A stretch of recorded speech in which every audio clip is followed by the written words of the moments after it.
cette nouvelle vidéo intitulée Procrastination et travail à la maison.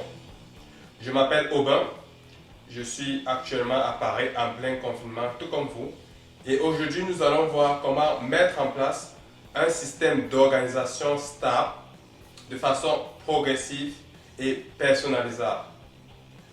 Tout d'abord, nous verrons pourquoi est-ce que travailler à la maison est beaucoup plus difficile qu'on ne le croit. Ensuite, nous nous focaliserons sur les 3 principales erreurs à éviter. Et enfin, nous verrons les 5 étapes à suivre pour y arriver. Mais avant de commencer, j'aimerais vous rappeler que ce contenu est produit par l'équipe Grillage Mind, la plateforme faite pour des procrastinateurs, par des procrastinateurs qui vous accompagnent dans l'exécution. C'est une plateforme qui est spécifiquement dédiée aux procrastinateurs chroniques, ceux et celles-là qui ont tendance à planifier mais à ne pas exécuter le moment venu et se retrouvent donc en train de devoir faire tout à la dernière minute. Ils le font de façon récurrente dans des domaines critiques, dans presque tous les domaines d'ailleurs, au point où cela entraîne frustration, anxiété et de profonds regrets. Mais avant de commencer, j'aimerais vous raconter une petite anecdote. Il y a à peu près quelques semaines, pendant que je discutais avec un ami sur WhatsApp, il me dit « Aubin, j'en peux plus.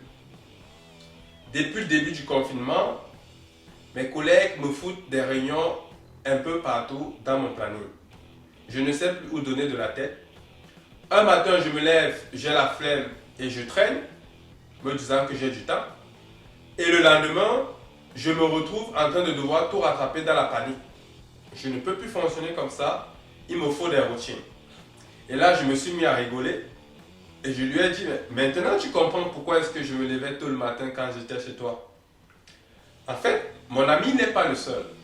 Je pense que comme vous tous, que vous soyez étudiant, travailleur ou entrepreneur, vous vivez actuellement le confinement et vous voyez que ce n'est pas facile. Pourtant, on pourrait croire que c'est le contraire, vu qu'on a l'illusion d'avoir beaucoup de temps. En fait, c'est beaucoup plus compliqué que ça, pour 2 raisons. Premièrement, il y a une multitude de compétences qu'on doit avoir. Il faut déterminer les priorités, il faut résister aux nombreuses distractions qui sont à la maison, il faut planifier, comme d'habitude, il faut exécuter, il faut s'organiser. Mais beaucoup plus que ça, il faut faire la séparation entre les activités professionnelles et les activités familiales ou privées si vous voulez. Et ça, c'est une autre paire de manches. Aujourd'hui, vous allez voir beaucoup de conseils sur le net, du type il faut mettre en place des routines, du type il faut utiliser les techniques de Pomodoro pour se concentrer, et j'en passe. Elles sont toutes bien, mais elles manquent 2 choses. Premièrement, elles ne vous disent pas comment y aller progressivement. Comment quitter de 0 à 100. Parce qu'on ne met pas en place une routine du jour au lendemain, on ne met pas en place une habitude du jour au lendemain. C'est un processus. Imaginez un peu quand vous apprenez à conduire et quand on vous dit ok, vas-y dès le premier jour, vas-y rentre dans la voiture, démarre et tu vas tout droit. Non, ça ne fonctionne pas comme ça. On vous fait d'abord un petit coup là-dessus, on vous montre comment vous asseoir sur le siège, on vous présente les clignotants et après, progressivement, on vous montre comment démarrer. Mais c'est progressif. Deuxième point, quand il s'agit de mettre en place un système aussi complexe que travailler à la maison avec différentes contraintes et différents types d'activités, il faut que chaque brique soit cohésive avec les autres. Sinon, tout va s'écrouler comme un château de cartes. Donc, l'objectif, c'est vraiment de tenir compte de ces 2 aspects, l'aspect progressivité et l'aspect cohésion. Venons-en aux erreurs à éviter. Erreur numéro 1, vous vous concentrez trop sur la gestion de temps et pas sur la gestion d'énergie. C'est un grand classique. On a tous l'habitude de regarder notre planning ou notre agenda. Mais la grande difficulté est là. Ce n'est pas parce que je décide la veille d'effectuer une activité entre 9h et 10h, que je vais le faire. Je peux ne pas la faire ou bien je peux la faire plus tard. Donc la bonne question, ce n'est pas à quelle heure vais-je effectuer cette tâche demain, c'est comment est-ce que je me mets dans les bonnes conditions pour rentrer dans le bon état pour effectuer la tâche A. Ensuite, comment est-ce que je fais pour rentrer dans cet état de façon aisée et rapide. Et enfin, si je ne peux pas rentrer dans cet état, comment est-ce que je fais pour limiter la casse? C'est ça la question. Le focus doit être mis sur l'énergie, sur les conditions. Et la différence elle est la suivante. Quand vous focalisez sur l'énergie, vous vous focalisez sur le niveau de concentration qui est nécessaire pour effectuer une activité. Ça, c'était pour l'erreur numéro 1. Erreur numéro 2, vous voulez optimiser tout en même temps. C'est quoi optimiser? Optimiser veut dire décider consciemment de la catégorie d'activité que vous allez mettre en priorité numéro 1. Ça veut dire que vous allez décider consciemment de ce que vous allez sacrifier si vous n'avez pas assez de temps. Ça a l'air banal, mais beaucoup de personnes ne le font pas.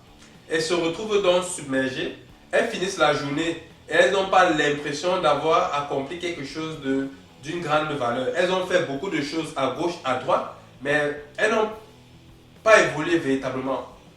Et ça donne une sensation d'inaccomplissement. Je veux prendre un exemple. Imaginez un étudiant qui a des devoirs à remettre la semaine prochaine. Il a un examen d'ici quelques mois. Peut-être il veut effectuer un stage ou bien il veut faire un job d'été. Ça veut dire qu'il doit envoyer des candidatures. En même temps, il est en retard sur pas mal de révisions du mois précédent. Mais chaque jour, chaque semaine, il doit décider ce qu'il doit faire. Donc, son système d'organisation, s'il veut être bon partout en même temps, il va tout de suite paniquer parce que il y aura trop de choses à faire, le temps qu'il aura ne sera pas suffisant et surtout il ne saura pas par quel bout prendre, il n'aura pas de fil conducteur pour décider. Cela nous amène à l'erreur numéro 3 qui est de vouloir à tout prix connaître l'ensemble du puzzle avant de vous lancer. Je me rappelle il y a quelques années quand j'étais dans la transition entre salarié et freelance, je me suis retrouvé avec plein de boulot, beaucoup plus d'habitude et j'ai dit ok, il me faut un nouveau système d'organisation. Et j'ai pris une feuille de papier et un stylo et j'ai commencé à essayer de déterminer quel serait mon planning de façon stable pour toutes les activités que je voudrais faire. C'est un peu comme résoudre un système de problèmes avec une multitude de contraintes d'un seul coup. Vous imaginez prendre une grille de Sudoku et vouloir remplir toutes les cases d'un seul coup, ça peut faire pareil, je pense que vous avez compris. Au moment où chaque fois que je me disais ok, j'ai trouvé la solution pour cette activité, automatiquement après je me disais ah non, ça ne va pas parce que, ça ne va pas parce qu'il y avait un conflit avec d'autres contraintes. Et ainsi de suite, et ainsi de suite. Au bout d'une heure, 2 heures, je passais le temps à recommencer. Et le pire n'est pas là, c'est que je n'avais pas évolué d'un seul cran.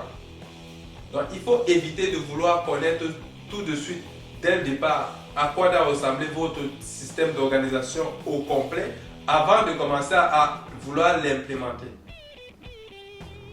Il faut avancer avec ce que vous avez dès maintenant.